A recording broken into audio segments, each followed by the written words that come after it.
Maayong adlaw, maayong gabi diha sa Pilipinas. Ako din i-share ninyo ang mga experience na ako sa pag-apply na kog K1 visa.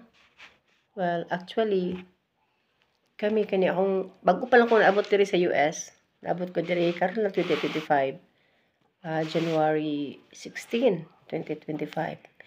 And then sa tinuod lang dali ra kaayang pag-process sa visa. Sa K1 visa, wala lang gisango. Unang hitabo is naging kami sa akong boyfriend last year, January. Start mig istorya pagka-April.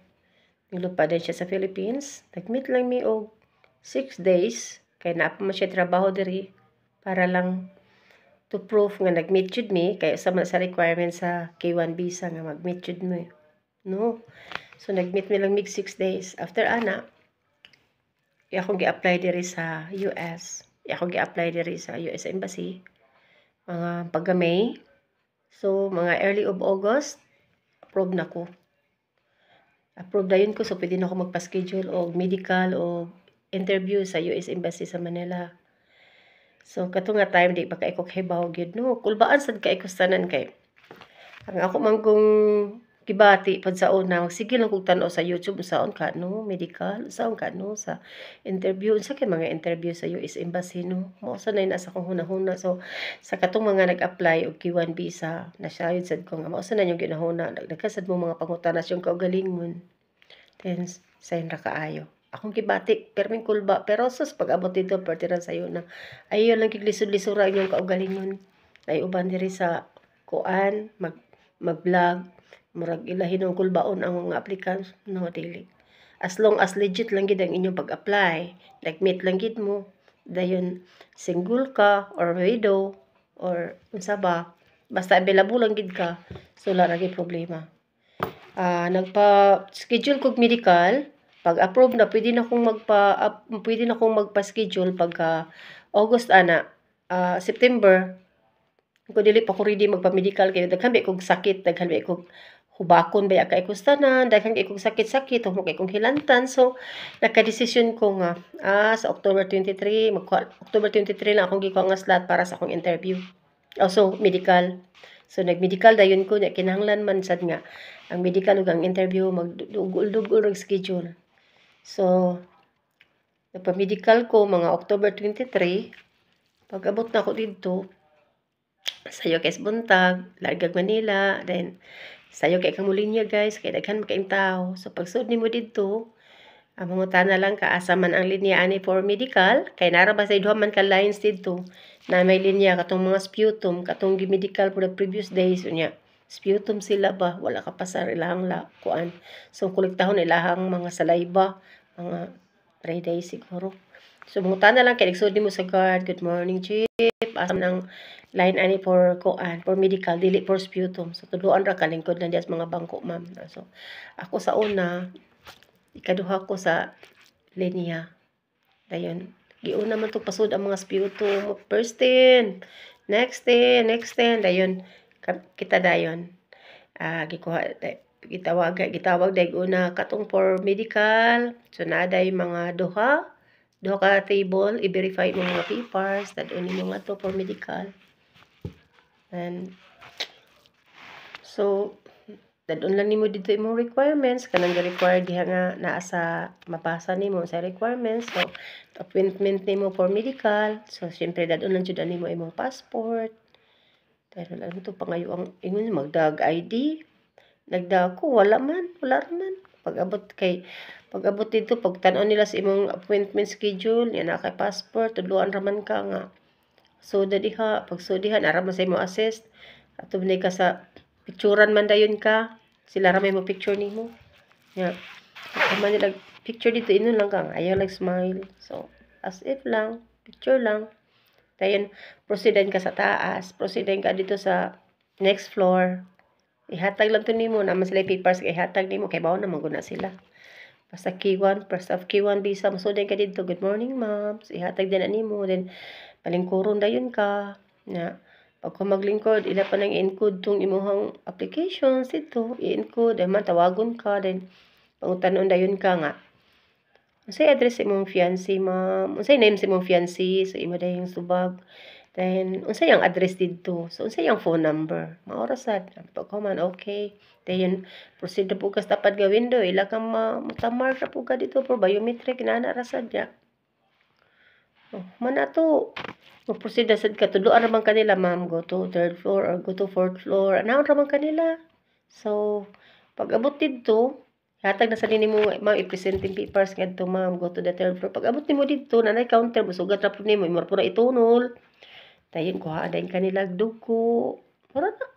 Laboratory. Dayon, pagka taod-taod na, okay, ma'am, you may proceed to 3rd floor for X-ray, for example. So, dito sa X-ray, jud ka mag-careful. Kaya, pag tawagon naman ka, pag sudi mo dito sa X-ray, ako kulbaan jud ko kay ngano, ako kadalag lang ko sipunon, hubakon. So, wa jud ko mag-expect. Pag abot dito, careful lang gid ko. Mag-ilis ka glove gown, tawagon imong name. Pagtawag na, pag nakasuot na kasi imong glove gown, na may basket dito para butangan po sa imong sinina po nga hinubo. Dayon, so dayon ka dito. Paminaw lagi sa instruction. Maingon gani, okay, maingon gani ko nga, dagdagan pa ang ginhawa, dagdagan pa yung paginhawa daw. So, dagdag ka lang, pero ayaw paglihok ug maayo. Maingon na gani siya nga, okay, ready. So, naka-plaster lang siya kag-ana. Dayon, pag ingon kang inhale, pag sabihin niyang inhale, tapos magdagdag pa, like for example, sabihin niyang dagdag. Yeah, do not make any movement unless may ingon na siya nga, okay, tapos na. So, pag ingon, okay, finish na. So, that's the time. Undang dayon kag kuan. Diyan na ka mulihok. So, okay, thank you. Tapos, ingon dayon ka, okay, proceed to 4th floor. So, katong ako, kaya naam ko sa 3rd floor ng X-ray. Murag, human ko barug, naapa ko sa kulba. Hopefully, makapasar lang ko. Wa man ko mo gamit og elevator.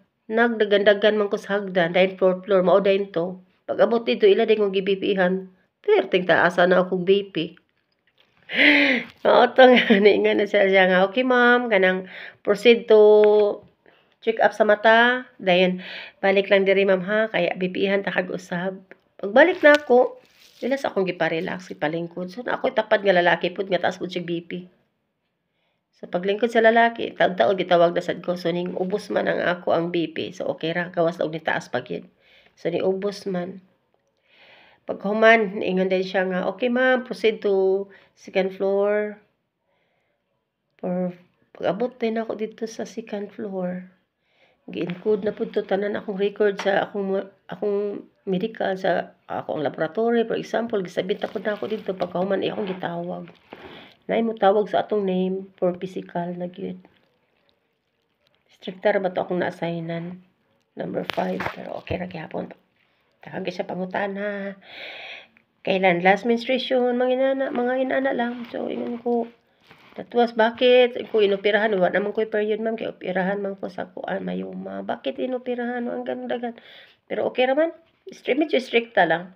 Pero ingon din siya, okay, higa ka, tapos ganun, tagilid, pagkatapos wala na. Dayon, balik ka doon sa pagkumatong physical, dahil mga pangutana, pila ka buka anak, personal question ra god. Name, what is your full name? Kasi ako, ang sulti na ako, Anelisa Amistad, yung pangalan ko lang, kailangan banggitin mo pa rin ang yung middle name mo. Yun lang, medyo tumaas ang boses niya. What is your full name? So, yun lang. Pagkatapos, ingon din siya, okay, balik ka doon sa table na pinuntahan mo kanina. So, balik na sad ko sa table. Pagbalik na ko nga to sa table, sa lalaki, kitagaan ko niya white paper. Sabi niya, balik ka lang bukas mga after lunch. So, ako wala kay kumingon, wala kay udyo ko mo kumpiyansa, mingon sila nga pagwansagaan ko do kag puti nga papel, means nakapasar, pero ako wala ko mo kumpiyansa na. Wala jud ko mo kumpiyansa na nakapasar. Pagbalik na ako, ipakita na ako sa guardia siya, sige ma'am, proceed ka nga tas kuan ma'am. Okay? Pagbalik na ako dito, pagkuha na ako sa akong result, diingon dito na ako sa last counter, giin ko na nila, ma'am. ganito kasi ma'am, ang nangyari, ma-expire ito yung visa mo, explainan kanila na expire na to yung medical mo ma'am, before mag-April, mga inana ba. Tapos, i-keep mo lang tong papel ma'am, kasi kung magtrabaho ka doon sa ibang bansa, hanapin talaga ito, yung mga vaccine mo, gibaksin na dayon kung mga tulo ka vaccine man siguro to, pagkahuman ato, dayon, mo to, dato day ko sa counter, siya mauni mo vaccine nga gikuha ma'am. Tapos amping lang ka ma'am ha, nga mauna nga dili pa makalarga na ka ma'am before, kay kung dili mabalik na sad ka og kuan, balik na pud ka og medical. Dayon, kailan pa po ang interview mo? Sabi ko November 5 sir, 2024. Wala niyo gihatag ang results sa ako, niingon ra siya nga kami na magpo-forward dito doon sa ano ma'am, sa embassy, at asahan mo lang na bago mag-interview makarating na to doon. Sige, thank you, sir. Tapos ako pag kihatagan man sila, tapos ako wala. And, di daw to pabuksan. Walang ko. So, uli lang sa ko, since nasa Cebu ako, umuwi ako sa Cebu. Pasar pala, pumasan ako. Pagbalik ko, November 5, ang exam ko, ang interview ko sa immigration, sa embassy. So, doon. Nervous, pero kere pa rin. Marami.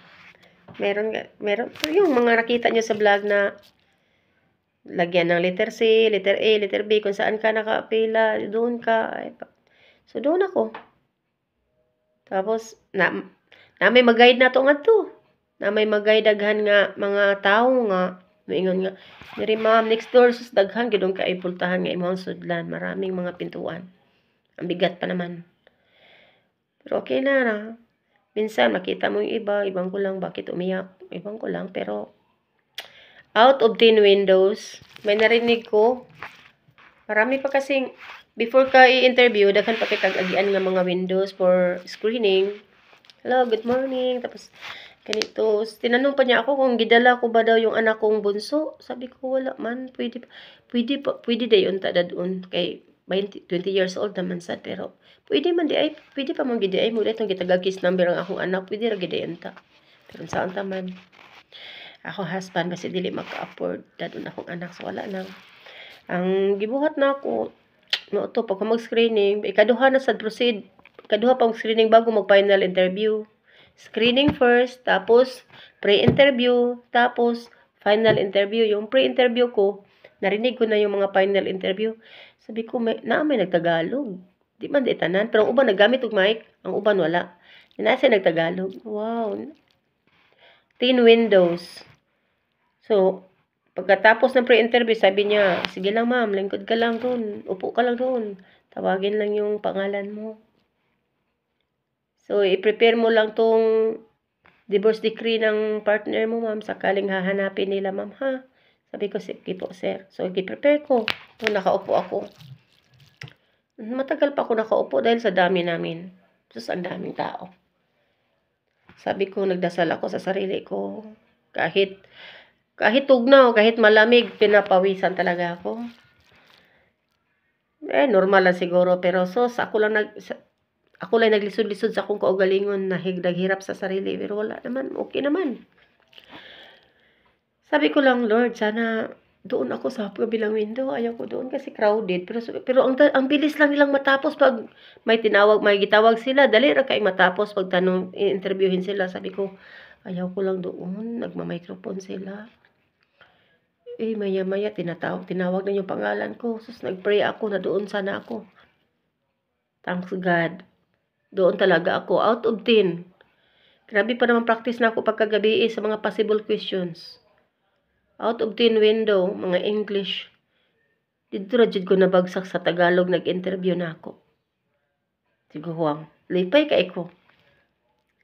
Katawa lang siya, simple lang. Ang tinanong niya, ang pangutan niya, kailan kayo nagkakilala? Sabi ko, nagkakilala kami since 2021. Pero, kay ba mo kung sa ilang mga questions? Ang ilang mga questions is, naaragit gikuha ang ilang question sa katong gisuwat sa imuha bitong partner. Ang imong partner nisuwat man na dito, siya man ay una ni apply no sa US Embassy diri sa Amerika. Kun unsa niya pag-state ang iyang mga istorya, maora po na yang maora po kuha og question inig kuan nimo. Like for example ako, gisuwat sa akong partner nga nag-meet me 2021 kay namatay akong auntie, mao na hinungdan nagkakiila mi, mao ni. Mao na niya naging kami. So ang iyang questions, when did you meet your partner, your fiancé? I said that was 2021 po. Tapos paano kayo nagkakilala? Sinabi ko lang nung namatay kasi yung auntie ko doon sa United States. Siya kasi na yung nag-arrange sa patay ng katawan ng auntie ko, papadala dito sa Pilipinas. Okay. Tapos sabi niya, single siya, divorce. Sabi ko, divorce po. Sabi, mayroon ka bang divorce decree dyan? Gisultihan naman ko. Sinabihan naman ako sa pre-interview ko na ihanda mo yan. So, binigay ko. Tapos, yun. Sabi niya, kailan kayo last meet? Sabi ko, nitong April. Tapos, in-apply ka. So in-apply ka niya agad. Sabi ko, yes po, April, pag kami, in-apply niya ako. Supposed to be, guys, kung pag-approve sa August, guys, kung nagkuha lang kong interview for medical on that August, pumasa ako, tapos September nag-interview ko, ilang buwan lang na akong process sa fiancé visa ko. Yung K1, dito na ako sa Amerika. Wala lang 6 months. So, kung bilis lang. Ang bilis lang, basta wala lang mga problema sa mga papers yung i-check lang lahat. Kumpleto lang. Walang problema. So, wag mag-alala. Wag magtaka. Ang importante na legit yung relasyon yung dalawa. So, tapos, tinanong niya, okay. Last question niya lang niya sa akin. Sabi niya, matagal ka na bang naulila? Sabi ko, since widow naman ako, guys, matagal naman. Matagal ka na bang naulila? Sabi ko, yes po, sir. Since 2006 pa po. So, 18 years na po ngayon. Sabi niya, okay, congratulations. Wala na ibang tanong. Pag sinabi kong 18 years na po, sabi niya, congratulations. Yan lang. Tapos, lang tumalikod ako. Sabing tuwa ako. Yun, dito na ako sa Amerika. Ang gusto ko mulupad na ko, nga rin pagka November. Naingon man niya akong partner nga. Mularga pa siya sa Philippines, inig ka January. Kay, kuhaon ko niya. Kay pananghid na ko niya sa akong mama o sa akong tatay. Natadoon ako niya diri sa Amerika. Sumunan, abot ko dire. January 16. Pag abot January 16, mga ilang days lang ako, 3 araw, 4 hours. Gidala dayon ko niya dire sa court nila, sa ilang court nila dire. Gikuhaan dayon ko niya og kanang marriage license. Tapos, Monday or Tuesday. Tapos sabi niya, Friday, kasalan natin. Sabi ko, ang bilis naman. Tapos, ang lamig pa naman, guys. Pagdating ko dito, winter pa naman. Simple ang kasal lang. Parang naglalaro-laro lang. Kasi ang kasal ko dito lang sa bahay. Isa lang minister nagpunta dito sa bahay. Nagkuha lang kami ng marriage license doon. Tapos, dinala dito sa bahay. Kinasal kami dito ng minister. Tapos, pagkatapos ng kasal namin, dito lang sa bahay, ilang Pilipina lang, mga kaibigan ng auntie ko dito. Katapos ng kasal namin, binalik namin doon sa court para ma-authenticate na yung kasal ko. Simple lang. Sa katong nag-apply og mga Q1 visa, ayaw kaguol, ayaw kahadlok. I-follow lang ng steps nga naara diha, as in dali, nga dali ragid kaayo. Trust me. Ampo lang. And then katong pag medical na ako, kay sakitin man kay ko noon, nga nagtan-aw man kog vlog unsay gisigig inom. Akong giinom ato no kay kuan. Lemon and ginger tea. So, nakatabang jig kaayo din. Exercise gamay, inom daghan vitamin C. Simple ra kaayo kay daghan kay kung mga kauban nga nasputum mga bata pa nga mga healthy kaayog mga lawas. Hibong ko nasputum sila kay ngano ang secret lang ana pag medical mo pag yung ginhawa kag laom inhale ka pero ayo pag kanamo inhale ka nga ayog alsaha imong abaga. Inhale lang nga. Ano lang, ayog alsahay mong abaga, inhila nga, parang presence of mind lagi kang imong abaga, wala na lihok. Ayog gid paglihok, hangtod nga dili kay ingnon nga, tapos na. Think, positive jud ang resulta na pasar ka. So, sa mga nag-apply og K1 visa dyan, good luck, and God bless you all.